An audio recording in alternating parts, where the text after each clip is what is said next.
Welcome to the API Taskforce podcast. This episode is about COVID-19's impact on the South Asian community. This podcast is going to be for people who have concerns or fears about testing or people who have been impacted by COVID-19 and are seeking assistance. We'll talk about how COVID-19 has infected not only the South Asian community, but the youth, and hear a personal experience from our guest, Zainab. Zainab, would you like to introduce yourself? Yeah, hi everyone. My name is Zainab Syeda. I'm the manager of community outreach and volunteer engagement at the South Asian Network. I am a native-born Orange County, born and raised person, and I come from a family of Pakistani immigrants. And I am Samantha Peralta. I'm the health program coordinator for OCAPICA. And I'm a Filipino X community member, so my pronouns are he, she, she, her, hers. And yeah, I'm excited to have you here. Thank you for coming on this Monday. So let's get into some questions. Okay, so let's talk about your work with South Asian Network. How did you get started with the South Asian Network? Sure. So do you want me to also talk a little bit about the work that SAN does, or are we going to get into that a little later? We're definitely going to get into the current work that they're doing. But let's start with the beginning of how you started with South Asian Network. Sure, yeah. So I graduated from my undergrad in 2017, and my degree was in international studies with a focus on South Asia.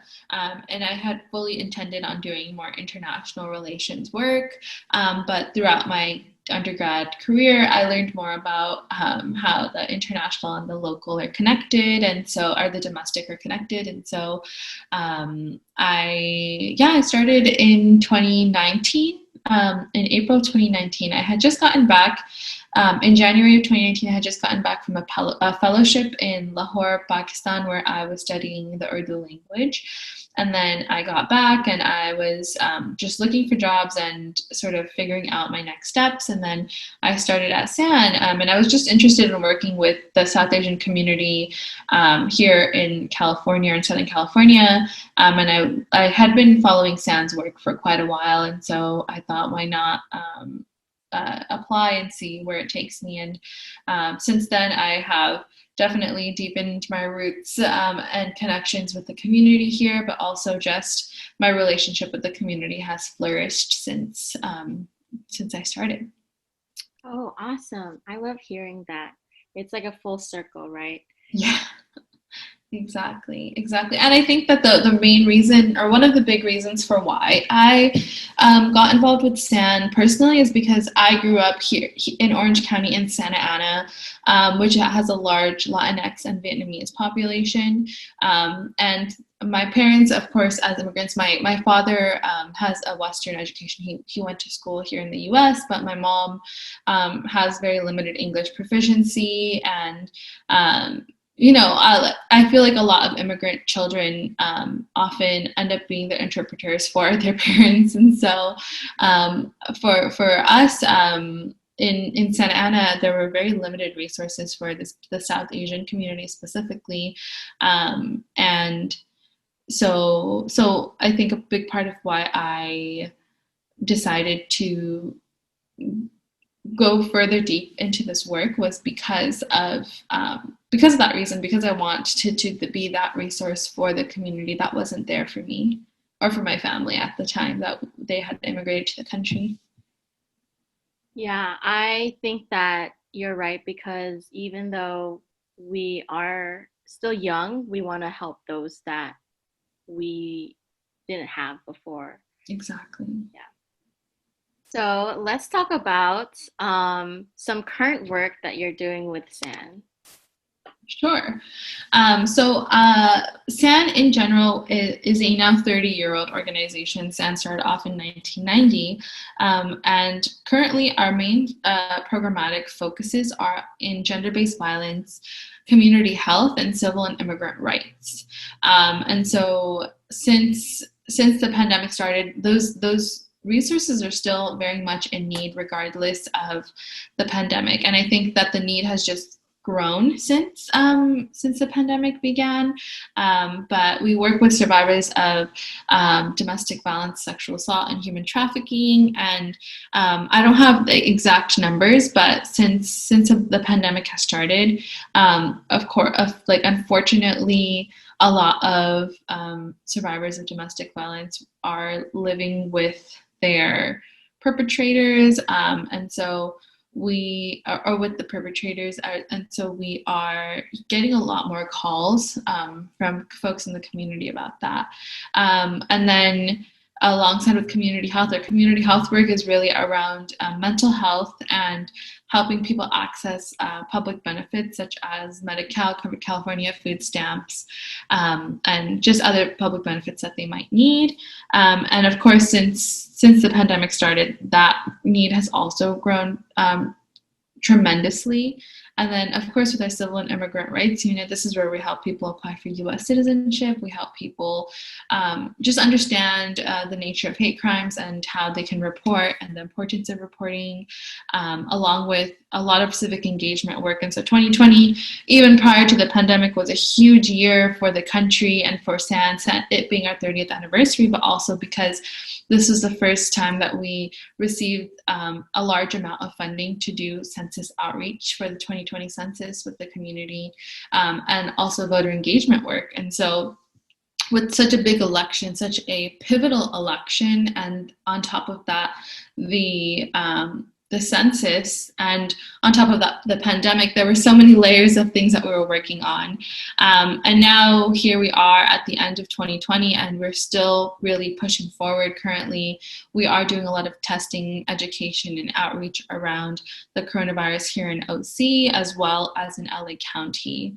And just providing relief and cash assistance and all of the resources that we can provide to the community. We are also part of the Love Collaborative in Orange County, where we are providing resources to the vulnerable and elderly in our community. And that could be dry goods, that could be basic essential necessities, people who weren't able to hoard toilet paper like when the pandemic's waves began. And so so that's sort of what we've been doing in a nutshell, and of course we can go into a lot more detail if you'd like as well. Yeah. Actually, I was interested in what you guys are doing for outreach and education currently.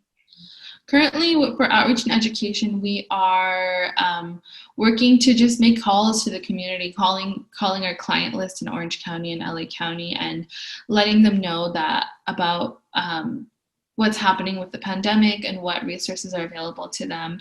We've translated a lot of materials, and I think that's one thing that the API community at large, but I think specifically the South Asian community, felt like as soon as the pandemic began, is that there were no in-language resources available for our community. There was no South Asian representation in that sense.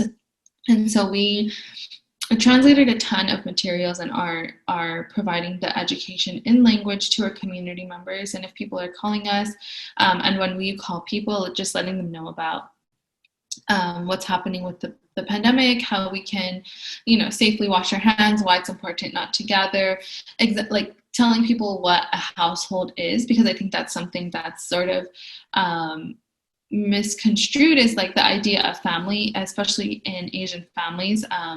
And specifically, I can speak on the South Asian experience, is that with South Asian families is that your uncles and your cousins are part of your immediate family. And so when you think of social distancing, like what we as people who are like English speaking and who understand and are hearing and are consuming this media regularly, we know that our household is only the people that we live with. But for a lot of people, that's that's something that kind of goes over their head, that like their family, their household is their aunts and uncles as well, and so they're still gathering. And so we're trying to do education around limiting family gatherings, limiting and really defining what a household is, and then also helping people understand how to quarantine, especially for multi-family households. There's a lot of multi-family households that come out of the South Asian community as well, where there's people from different generations, elderly, children, aunts and uncles, they're all living in tight quarters. And so how do you quarantine or isolate someone who's contracted COVID when you live in a 1-bedroom or 3-bedroom apartment with 7 people or X amount of people? Like what does that look like? And so that's sort of a lot of like some of the outreach and education that we've been doing, along with the importance of testing. I think the South Asian community has been resistant to testing because of the home remedies that they are looking to. And one kind of funny joke that like a lot of the, I want to say diaspora kids were making was that like, oh, my mom got her degree from WhatsApp University on COVID-19, right? And so just all the information that's circulating on WhatsApp or on Facebook about how to cure it at home, how to prevent it at home. There's also combating that information too. I wanted to touch on what you said earlier about being that cultural response to quarantining, which is it's tough to be in a multi-generational household. It's not just your parents. Sometimes, like you said, it's your aunts and uncles there, and there may not be enough space to quarantine. So I'm happy that you guys are providing assistance and education so that people can know what it can look like, or if they don't know exactly what to do, that you guys are there to support them. And that what you also said, which was interesting, is that misconception, right? You said, because social media is very easy for people to consume, like it's right there, and there's sometimes no I guess, verification for the posts that you see. I've seen, of course, many people will bring up like the essential oils that I've seen memed around that they like can treat everything, or like you have some back pain, like take a whiff and it'll cure it all. But these misconceptions kind of hurt our communities when it comes to reaching out, because they're not able to separate fact from fiction. So thank you for providing education, not only to your community, but to the community of Orange County at large. And good thing that you talked about testing. Let's talk about how the South Asian community has reacted to testing. So our previous conversations, I've heard you say that there has been some difficulty surrounding testing. Can you please talk about that? Yeah. So I think a few things. There's a few things when it comes to testing, and we sort of did I want to say sort of like a focus group of sorts with a lot of the people that we've been talking to. And this is just last week. We had a conversation with a few community leaders, and I asked them like, have you gotten tested yourself? And a lot of people said that they just didn't feel like they needed to get tested. So I think that the conception or the understanding of testing for COVID is only if you are experiencing symptoms, and even then, a lot of people are resistant. I've heard people say, "Oh, well, I don't want to get tested because what if I test positive and then I have to." Then I have to isolate and my life is shut down for a few weeks, or I don't know how it's going to look. A lot of people I've heard also say that they'd rather, they don't want to get tested because they don't want to tell, like if they test positive, they don't want to tell people, because that's also part of the social responsibility. And that's something that I think that the community does understand, is that if you test positive, like it is your responsibility to tell people you've been in contact with. And I think that that's also part of the resistance to the testing, is the fear behind, what if I test positive? What are people going to say? And this concept of like, and I'll say it in Hindi and Urdu and I'll like explain it in English, but there's a tagline in Hassan Minhaj, who is a huge, representation for the South Asian community, and we're also proud of him. Is that he says "Log kya kenge," and like that means what will people say? And so we hear this a lot from like our parents and the adults, like, oh, what are people going to say if they see you do this, or they see you that you don't go to college, or they see that you have a tattoo, or you have this or that, or you have a boyfriend, like all of these things. But then when we look at it in a COVID context, it's like, oh, well, I'll have to tell people. And it's like a social pressure. And in some ways too, of having to tell people that, one, like you've been irresponsible about quarantining, but also that people are just, what's the word I'm looking for? Like that people are fearful of that as well, that they're fearful of testing positive and then having to isolate for 2 weeks. Yeah, and I think that is such a big problem with having to tell people the fact that you're positive, and then you end up having some sort of stigma associated with the coronavirus to you, Mm-hmm. or to people who are neglecting other people's not or not considering other people's safety, and Mm-hmm. not being responsible for that.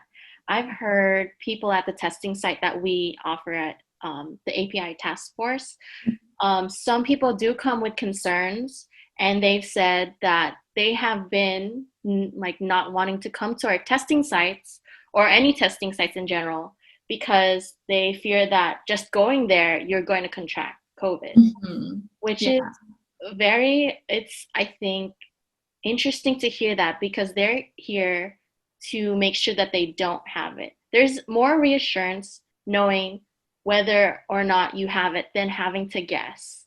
Yeah, exactly. And for a lot of people, they don't understand what like being asymptomatic is. And so they can be fine, and they can not show any symptoms. They can be completely fine and still have the virus. And that means that they can put their like other people that they love in danger, who might be more vulnerable to the virus. And that's sort of been our tagline in when we're talking about testing, is get tested, save yourself and save your loved ones, because you'll know if you're being safe. And I think that this virus in general and the testing aspect is so layered, because I think that initially, and this is what we heard from community leaders themselves, was, back in August, my one person was saying, back in August, my colleague went to go get tested, and the nurse turned him away because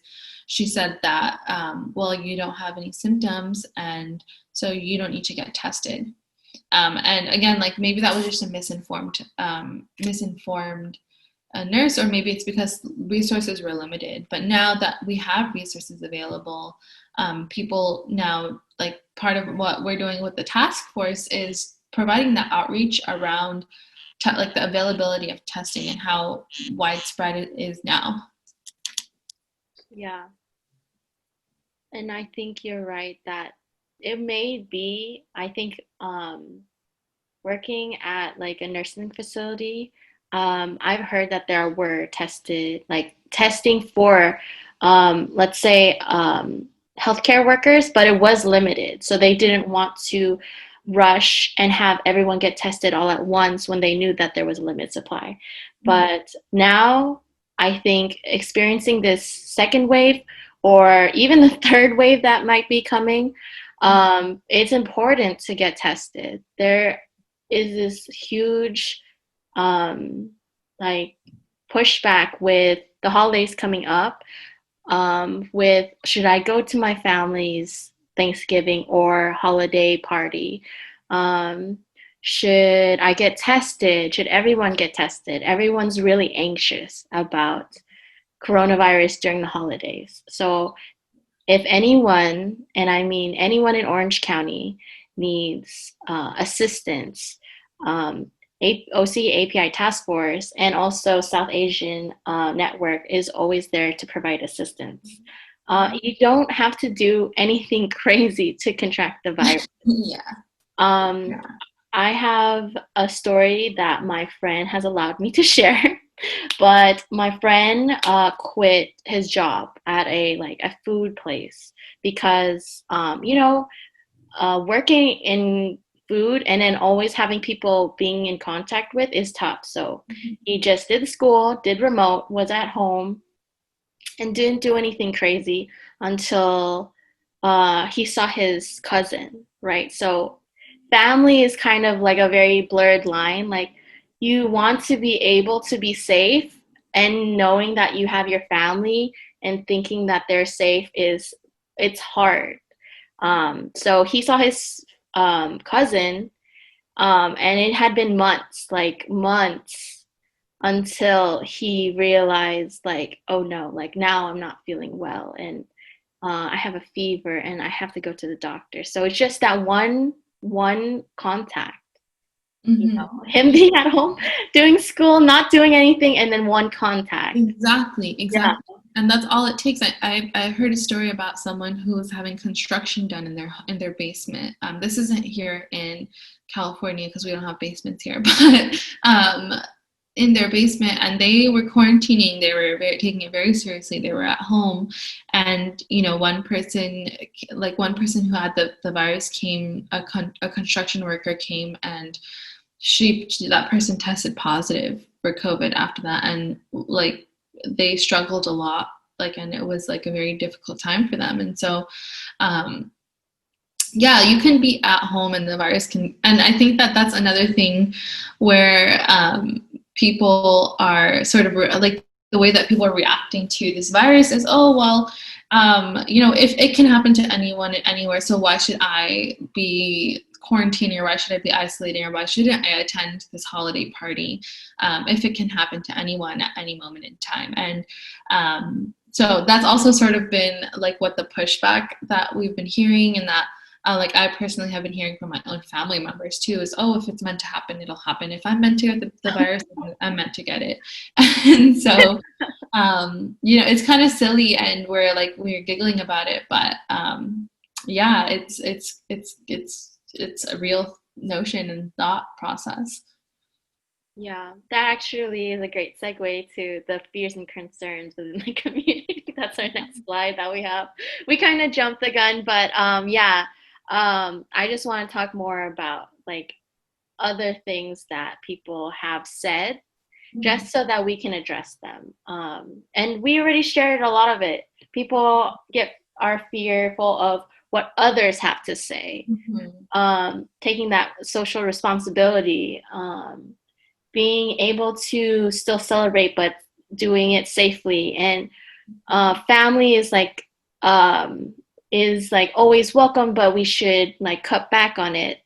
um, Other fears or concerns within the community that I've also heard is that like you said, if it happens to me, it happens. Like it's hard because you've heard of those stories where you can get it and then be fine and recover. Mhm. But on the other side, the more extreme spectrum is you hearing people that contracted and aren't able to recover. Exactly. So yeah, and it's more of like, what can you do on your end uh, Exactly. to prevent it? Because you might be okay and recover, but imagine being that one contact and spreading it to someone else and then having them spread it to them. You can only control your actions, not others. So that's why it's most important to do what you can in your power. I'm not saying like it's because it is kind of tough, like just being honest, it's tough during the season. Like I definitely want to see my family. We have to work and do like we have to compromise. We're doing the FaceTime for Thanksgiving. Thanksgiving. Yeah. I mean, I would like to think that like just being with them and seeing them is still enough, but I definitely do miss them. So, Yeah, and something that actually last week that we did like a photo voice thing with UCI students, and the group that I was working with, they showed us photos of these South Asian festivals and how they're being celebrated in the pandemic. So, like one thing is that this isn't our first time in this pandemic that we've had to celebrate a holiday in quarantine, and so that like I think that that's the one thing that we like that the API community is is aware of and that they've experienced already. I know that the Tet Festival and Chinese New Year all both happened in the very beginning of the pandemic, right? It was like, And it still happens. Like they still had a festival. I remember in Irvine that they mm-hmm, still had the dragon dancing and you know, but during that time, I think we weren't able to know everything, right? We didn't know, or at least I don't think the mask mandate or not masks were mandated. I think mm-hmm. it's still optional, but now we have so much more information. Exactly. And so it's like we went through those moments, but now it is a more like we have more clarity and what like and I told my brother this because my brother was very resistant to quarantining and I told him I said, well, would you rather have 1 year of your life where you're like isolated and not seeing your friends, but then have the rest of your life to do it, or would you rather not, not survive through this? Um, Yeah, and that's a good way to put it because it puts it in perspective. Like this is temporary. It's and but that gratification, right, of just seeing someone, it's like instant. yeah, and I think that that in moments, I think people like everyone has had their weak moment in the pandemic. I think that that's just part of us being humans and like wanting, needing that comfort, needing to see our family, needing to see people that we like care and love about. Um, but it's or love and care about. But I think that um, just in retrospect, not discontinuing that trend because people are also like nervous and anxious about this pandemic. And a lot of people are dealing with mental health issues. And some people are living like their living situations have drastically changed because of the pandemic. And so there's so many things that are affecting the mental health of people. And maybe the way that people are dealing with it is seeing their families and just maybe also being reckless a little bit. And I think that everyone can admit to having a weak moment throughout the pandemic, but now, it's about correcting those actions and about, continuing to commit to the greater good of everyone. Yeah. That takes me to our next slide. Before I go, that um, I think we've addressed the fear and concerns. I'm going to go to the next slide just because, like, we're already talking about Yeah. this already. Um, so, should we talk about specifically the youth Mm-hmm. and how the South Asian youth has been impacted? Because I feel like we always hear about like not to dismiss them. I definitely want to acknowledge that there has been across the board an impact like throughout all ages. But I think because the youth have to live with like these repercussions for a longer period of time, Mm-hmm. and it'll affect them in other ways than we can see, right? Yeah. So let's talk about current like impacts on the South Asian youth. For Yeah. example, like we have people losing their jobs right now, so job security is like at an all-time low. And even like for up and coming students who are looking for Mm-hmm. jobs and Yeah. they're still at school, it is tough. Yeah, 100%. I know our mental health therapist sort of talked about this, and in the beginning of the pandemic, I want to say the first few months up until like June or July, we were having these like healing circles, virtual healing circles, um, with just people in the community, and some of the things that people talked about were yes, job security um, and also what the future looks like. I think that's something that's very terrifying to a lot of the youth. Is that, well, yeah, we're going to recover from this, but what's the economy going to look like? What's the market going to look like for us after we're in all of this debt because of our schooling? So what's that going to look like? How are we going to pay that off? And so there's a lot of things that are um, coming up because of this pandemic, and for a lot of people who've had to move home and they no longer live on campus, or they don't live in their own apartment because it's just fiscally more responsible to live at home.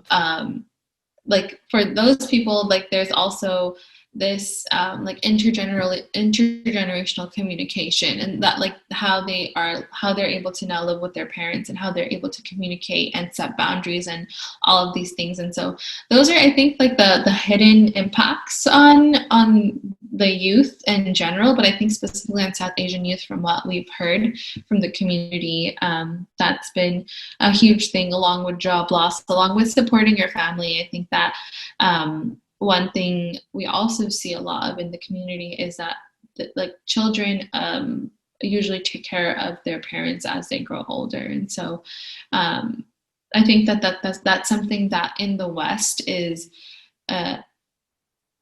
not very common. I think that a lot of people, and this is something we heard a lot about too, is that like once you're 18, like there's a very individualistic mindset when in Western countries of how I'm gonna move out at 18, I'm gonna live my life and buy my house and all of this stuff.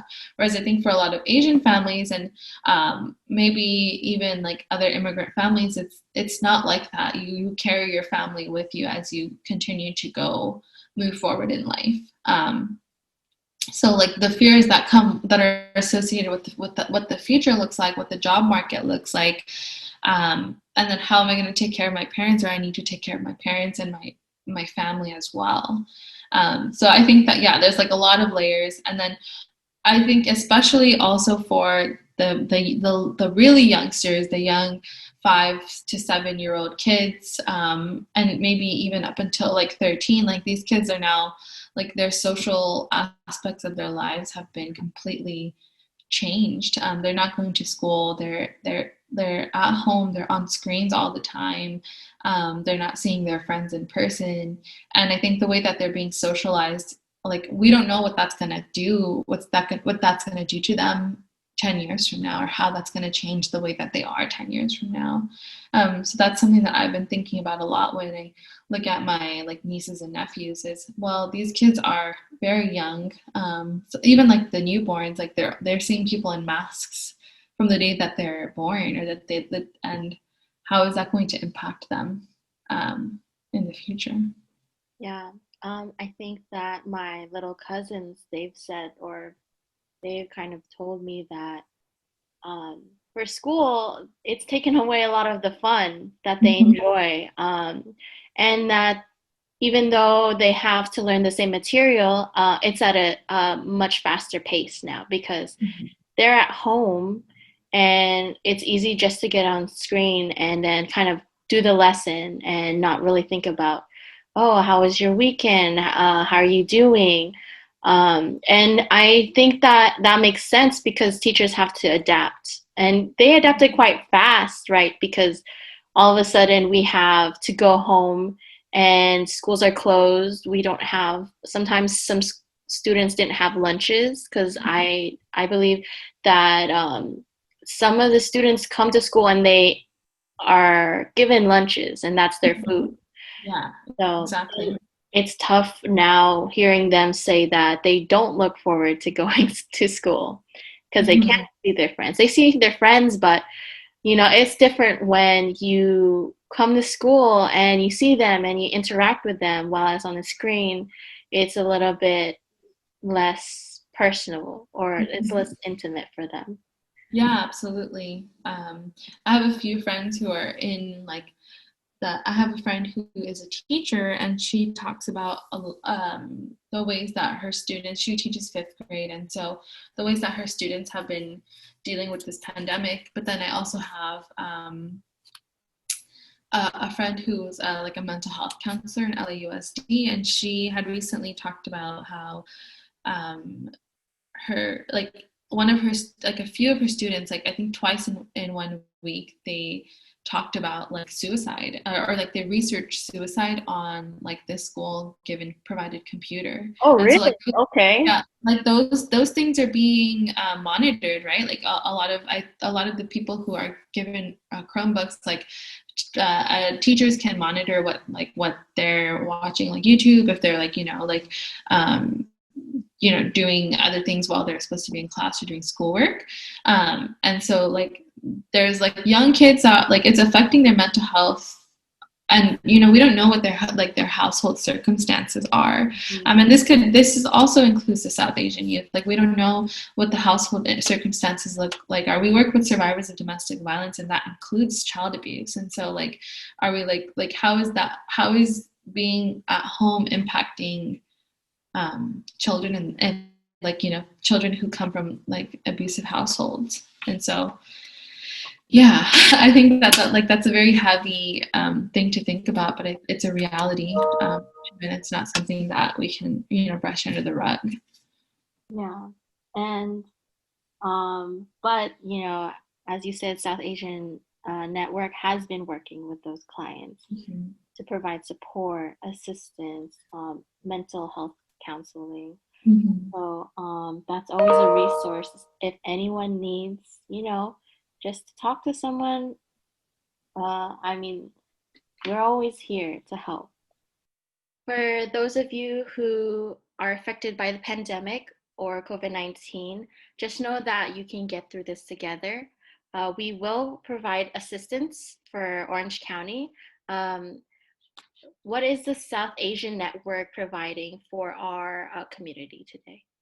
Sure, yeah. So we provide services in a variety of areas, but in terms of COVID, we are providing in-language resources and support to anyone who might need it. We have people on our staff who speak. We have 7 different South Asian languages that we offer, including Bangla, Hindi, Gujarati, Nepali, Punjabi, Urdu, and I think Marathi. And so we have quite a large variety of languages that we offer our services in, and that includes testing, navigation, outreach, and education, and any resources that you might need if you're affected by the pandemic. And like Samantha said, this is not something you're doing alone. We are doing this together, and so if you need anything at all, like just know you're not alone and that we're here to help. Yes. Thank you for coming on and telling us about the South Asian community, what they've been facing, what their fears and concerns are. Those, as Zainab has said, we at OC API Task Force are providing free testing sites every Monday, Wednesday, and Friday. You can register online at apitaskforce.org. And it's quick and easy. You just sign up for the date and time, put your information in, and then you can come to the testing site. We are also providing assistance, food assistance, COVID-19 tracing, education, quarantine if you need a hotel and you're not able to quarantine, or if you need some help with financial support, please contact us and let us know how we are able to help. Thank you. Thank you for coming. I'm very happy to have you. So, any other last remarks that you want to say? No, that's it for now, and thank you again so much. All right.